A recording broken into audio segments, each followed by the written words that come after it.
अस्सलाम वालेकुम to all of you. Welcome to my YouTube channel. Viewers, आज के इस टॉपिक के अंदर हम जो चीज़ें डिस्कस करने जा रहे हैं वो डेटाबेस के अंदर इस्तेमाल होने वाली कीज़ हैं। कीज़ क्या हैं, इनका क्या काम है, कौन सी की किस पर्पज़ के लिए यूज़ की जाती है, ये हम आज की वीडियो में इंशाल्लाह डिस्कस करेंगे। तो बगैर टाइम वेस्ट किए हम चलते हैं अपनी वीडियो की तरफ। की क्या होती है? जैसा कि हम सब जानते हैं कि रिलेशनल डेटाबेस के अंदर क्योंकि रैकेट को रिलेशंस में या फिर टेबल के अंदर स्टोर किया जाता है, तो जब डाटा टेबल के अंदर स्टोर किया जाता है तो जाहिर सी बात है स्टोर डाटा को हमने किसी न किसी तरह से एक्सेस करना होता है। तो कीज़ किस लिए यूज़ होती हैं? कीज़ डिफरेंट पर्पसेस के लिए यूज़ होती हैं। ठीक है, की क्या होती है? एक एट्रीब्यूट होती है या सेट ऑफ एट्रीब्यूट्स होते हैं जो कि किसी भी टेबल के अंदर, रिलेशनल डेटाबेस के अंदर जो भी टेबल हमने बनाए होते हैं या रिलेशंस बनाए होते हैं, उसके अंदर जितना भी रिकॉर्ड हमने क्या किया होता है, स्टोर किया होता है, उस रिकॉर्ड को यूनिकली आइडेंटिफाई करने के लिए हम क्या करते हैं? कीज़ को यूज़ करते हैं। की इज़ एन एट्रीब्यूट और set of attribute that uniquely identifies tuple in relation.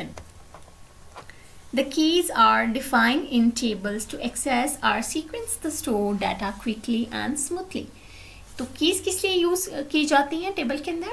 एक तो डाटा को एक्सेस करने के लिए भी, उसको किसी कोई सॉर्ट करने के लिए भी यूज़ किया जाता है, डाटा को एक्सेस करने के लिए भी क्या की जाती हैं? कीज़ यूज़ की जाती हैं ताकि डाटा को हम क्विकली स्मूथली क्या कर सकें? एक्सेस कर सकें, बजाय इसके कि हम वन बाय रैकेट को वन बाय वन देख के उसको जाके सर्च करें। तो हम क्या करें, उसकी कोई पर्टिकुलर एट्रीब्यूट को यूज़ करते हुए किसी पर्टिकुलर एंटिटी का रिकॉर्ड हमने क्या करना होता है, एक्सेस करना हो, तो तब हम क्या यूज़ करते हैं? कीज़ को यूज़ करते हैं ताकि टाइम वेस्ट किए बगैर हम डाटा को क्विकली और स्मूथली क्या कर सकें?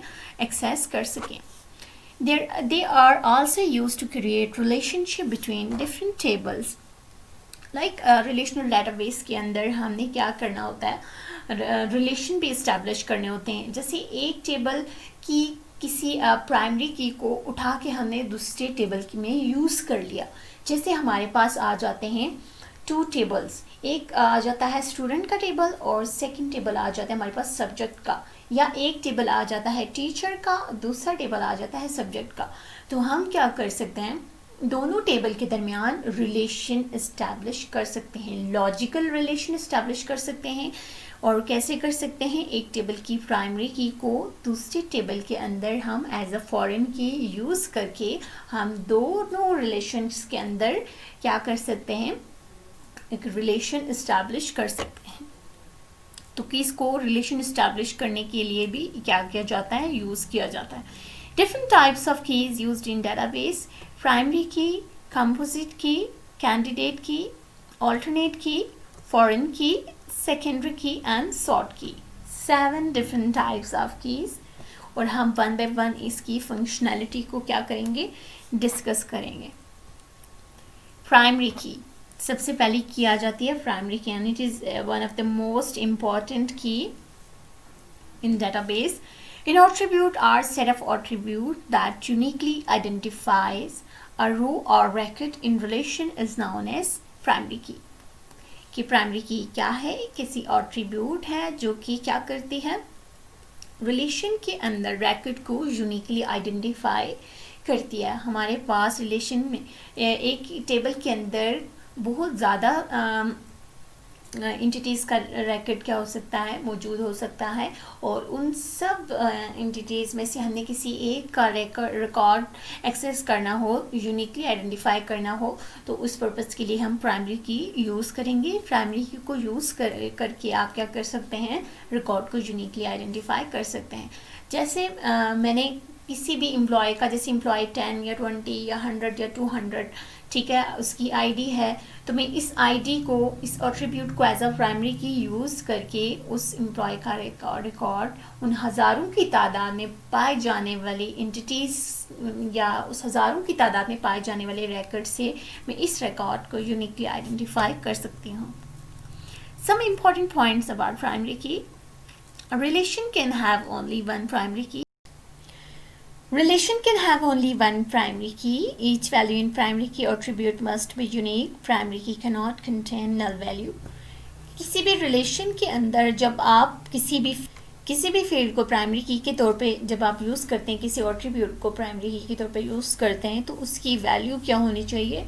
यूनिक होनी चाहिए। और उसकी वैल्यू क्या होनी चाहिए? एक तो यूनिक होनी चाहिए, और जिस फील्ड को आप प्राइमरी की के तौर पे सिलेक्ट कर रहे हैं, आपने उसके किसी भी फील्ड को ब्लैंक नहीं रखना। जिस एट्रीब्यूट को आप क्या कर रहे हो, प्राइमरी की के तौर पे यूज़ कर रहे हो, उसको आपने ब्लैंक नहीं रखना, क्योंकि प्राइमरी की की मदद से ही आप रिकॉर्ड को यूनिकली आइडेंटिफाई करोगे। और अगर लेट्स सपोज कि अगर आपने ब्लैंक छोड़ भी दी तो आपको एरर शो होगा। आप बाकी रिकॉर्ड इंटर नहीं कर सकते जब तक आप प्राइमरी की वैल्यू को इंटर नहीं कर सकते। Suppose a relation student contain different attributes such as registration number, name and class. The attribute registration number uniquely identifies each student in table. It can be used as primary key for this table. The attribute name cannot uniquely identify each row because two students can have same name. तो यहाँ वो point discuss किया गया है कि primary की value unique होनी चाहिए, मतलब उसमें कोई रिपीटेशन ना हो, किसी भी किस्म की कोई एम्बिग्विटी ना पाई जाए। जैसे कोई टेबल है, ठीक है, और उस टेबल के अंदर हमने डिफरेंट फील्ड्स रखी हैं, जैसे रोल नंबर आ जाता है, स्टूडेंट का नेम आ जाता है, एड्रेस फील्ड आ जाती है, उसकी क्लास आ जाती है, सब्जेक्ट की फील्ड आ जाती है। तो हमने उसमें से किसी ऐसी फील्ड को प्राइमरी की के तौर पे यूज़ करना है जो कि रिकॉर्ड को यूनिकली आइडेंटिफाई कर सके। लेट्स सपोज कि अगर मैं नेम को रख लेती हूँ, तो आप देखें नेम को अगर मैंने प्राइमरी की के तौर पे सिलेक्ट कर लिया, तो नेम एक से ज़्यादा स्टूडेंट का सेम हो सकता है। जैसे किसी भी क्लास के अंदर नाइला 2 हो सकती हैं, ठीक है, नूर 2 हो सकती हैं, इसी तरह से महानूर 2 हो सकती हैं। तो अगर मुझे किसी एक महानूर का रिकॉर्ड चाहिए या एक नाइला का रिकॉर्ड चाहिए, तो वो क्या होगा कि उसमें जितने भी नाइला या महानूर नाम के स्टूडेंट्स हैं वो सारे आ जाएंगे। तो मैं इसका मतलब ये कि मैं नेम फील्ड को प्राइमरी की के तौर पे यूज़ नहीं कर सकती, क्योंकि ये रिकॉर्ड को यूनिकली आइडेंटिफाई नहीं कर सकती ये फील्ड। तो लिहाजा अगर मैं रोल नंबर को यूज़ करूँ प्राइमरी की के तौर पे रिकॉर्ड को एक्सेस करने के लिए, तो मैं यूज़ कर सकती हूँ, क्योंकि हर स्टूडेंट का रोल नंबर डिफरेंट होता है। कोई स्टूडेंट ऐसा नहीं होता जिसको 2 रोल नंबर असाइन किए गए हों, या फिर कोई ऐसे 2 स्टूडेंट नहीं हो सकते जिनको सेम रोल नंबर असाइन किया गया हो। तो हर स्टूडेंट का रोल नंबर या फिर रजिस्ट्रेशन नंबर क्या होता है? यूनिक होता है। तो मैं जैसे रोल नंबर 2 का रिकॉर्ड मुझे चाहिए, तो मुझे रोल नंबर 2 के रिकॉर्ड के अगेंस्ट उसी का रिकॉर्ड आएगा, ठीक है।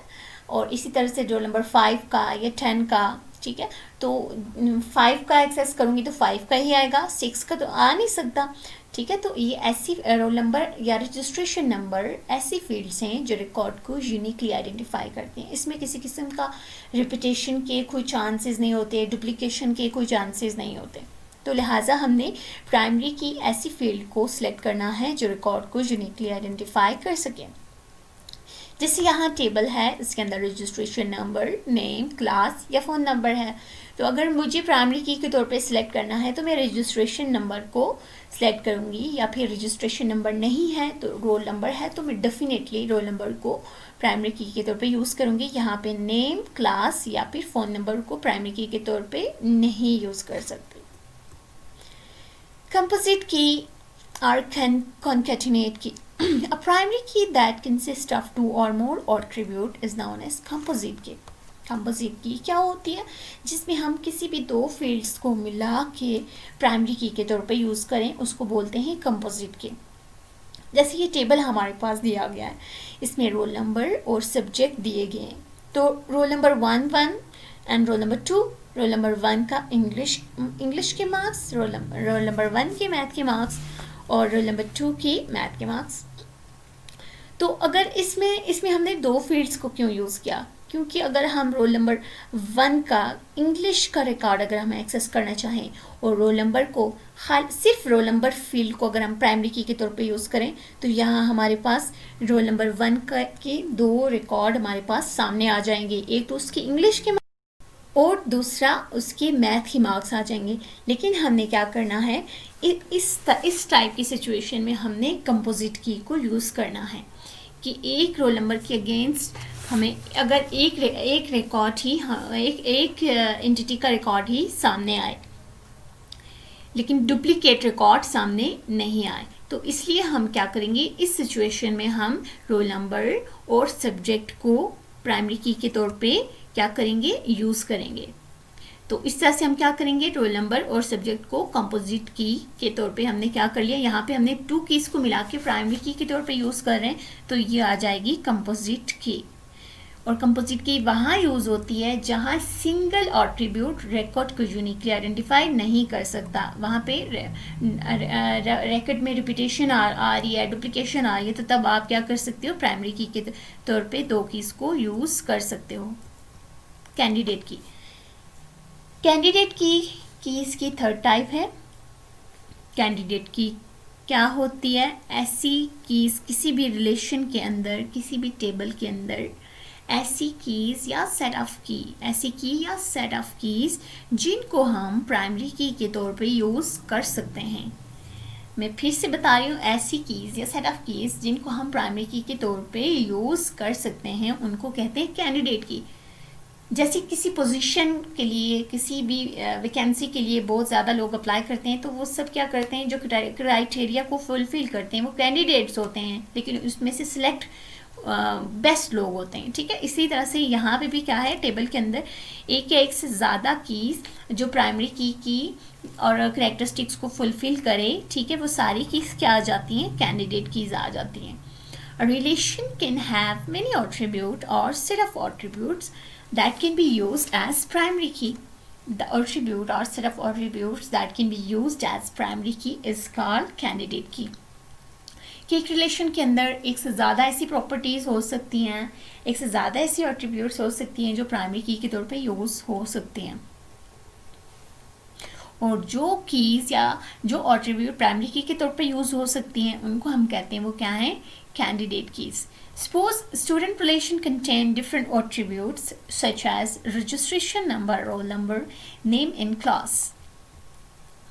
The attribute registration number and roll number can be used as primary key because these attributes can uniquely identify row or record in relation. जैसा कि मैं पहले भी डिस्कस कर चुकी हूँ कि टेबल के अंदर रोल नंबर और रजिस्ट्रेशन नंबर ऐसे होते हैं जो कि एक से ज़्यादा स्टूडेंट को सेम असाइन नहीं होते। हर स्टूडेंट का रोल नंबर और रजिस्ट्रेशन नंबर सेपरेट होता है, या कोई भी 2 स्टूडेंट ऐसे नहीं होते जिनका रोल नंबर एक हो या रजिस्ट्रेशन नंबर एक हो। नाम का आप कह सकते हैं कि एक से ज़्यादा स्टूडेंट का नाम सेम हो सकता है, लेकिन रोल नंबर और रजिस्ट्रेशन नंबर कभी भी सेम नहीं होते, ये क्या होते हैं, डिफरेंट होते हैं। तो यहाँ इस एग्जाम्पल से हमें पता चला कि टेबल के अंदर रजिस्ट्रेशन नंबर या फिर रोल नंबर 2 ऐसी फील्ड्स हैं जो प्राइमरी की क्राइटेरिया को फुलफिल करती हैं और इनको हम प्राइमरी की के तौर पे यूज़ कर सकते हैं। तो इसीलिए ये दोनों फील्ड्स आ जाएंगी candidate keys. Both attributes are known as candidate keys. A relation can have many candidate keys. And next key is alternate key. The candidate keys that are not selected as primary key are known as alternate key. Suppose student relation contain different attributes such as registration number, roll number, and name and class. The attribute registration number and roll number can be used to identify a record in relation. If registration number is selected as primary key, then the key roll number attribute is known as alternate key. कि candidate की के बारे में हमने कहा कि ऐसी attribute या सेट ऑफ एट्रीब्यूट जो प्राइमरी की के तौर पे यूज़ हो सकती हैं, और ऑल्टरनेट कीज़ क्या हैं कि ऐसी कैंडिडेट की जो प्राइमरी की के तौर पे यूज़ हो सकती है बट हुई नहीं है।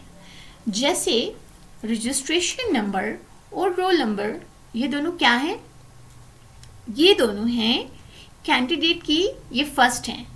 ऑल्टरनेट की के लिए पहली चीज़ जो है वो क्या होना ज़रूरी है कि वो वो प्राइमरी की के तौर पे यूज़ हो सकती हों।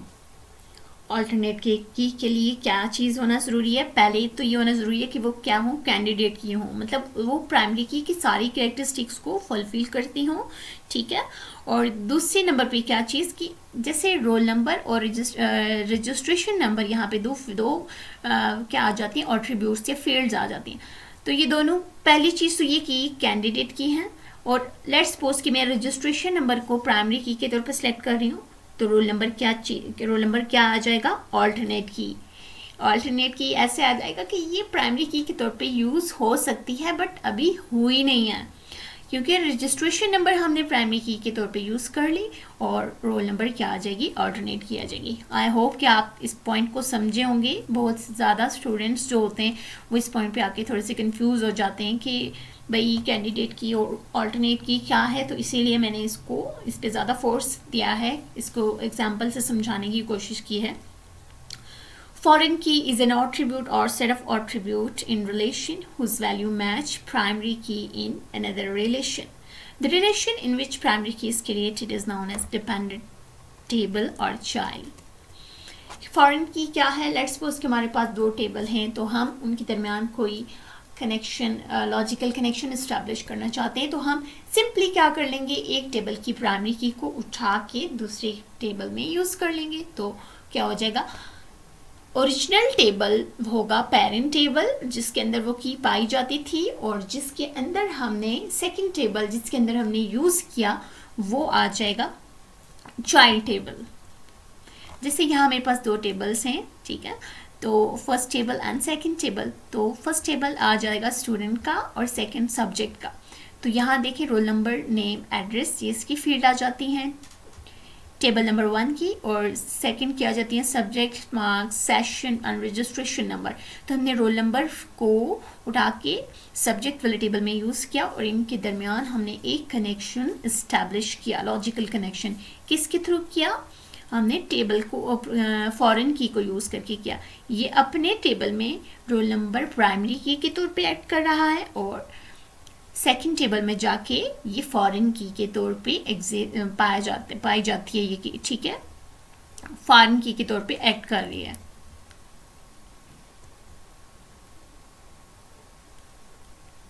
ये वही एग्जांपल है जो मैंने अभी पीछे डिस्कस की है।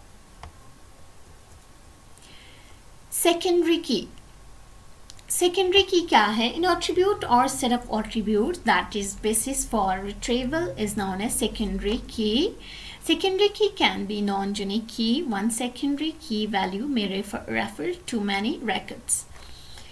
टेबल के अंदर सेकेंडरी की हम जब हमने ज़्यादा नंबर ऑफ रैकेट को एक्सेस करना हो तो उस पर्पज़ के लिए हम यूज़ करते हैं सेकेंडरी की। जैसे हमने किसी पर्टिकुलर एरिया के जो स्टूडेंट्स हैं उनको हमने क्या करना है, उनका रैकेट एक्सेस करना है, ठीक है, जैसे रावलपिंडी, इस्लामाबाद के स्टूडेंट्स का, ठीक है, तो हम एड्रेस फील्ड को सेकेंडरी की के तौर पे यूज़ करेंगे, क्योंकि उस एड्रेस फील्ड से हमें उन तमाम स्टूडेंट्स का रैकेट मिल जाएगा जो इस्लामाबाद या फिर रावलपिंडी से बिलोंग करते हैं, और ये नॉन यूनिक की होती है।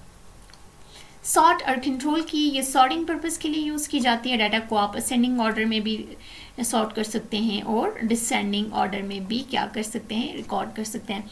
तो जी हाँ, ये था हमारा आज का टॉपिक जिसके अंदर हमने डिफरेंट कीज़ को क्या क्या डिस्कस किया। आई होप कि आपको इन पॉइंट्स की समझ आई होगी, और किसी भी पॉइंट में अगर आप कंफ्यूज हैं तो आप मुझे कमेंट्स में बता सकते हैं, ठीक है, मैं उन चीज़ों को क्लियर करने की कोशिश करूँगी। आई होप कि आपको आज का लेक्चर समझ आया होगा। मिलते हैं नेक्स्ट वीडियो में एक नए टॉपिक के साथ। अल्लाह हाफिज़।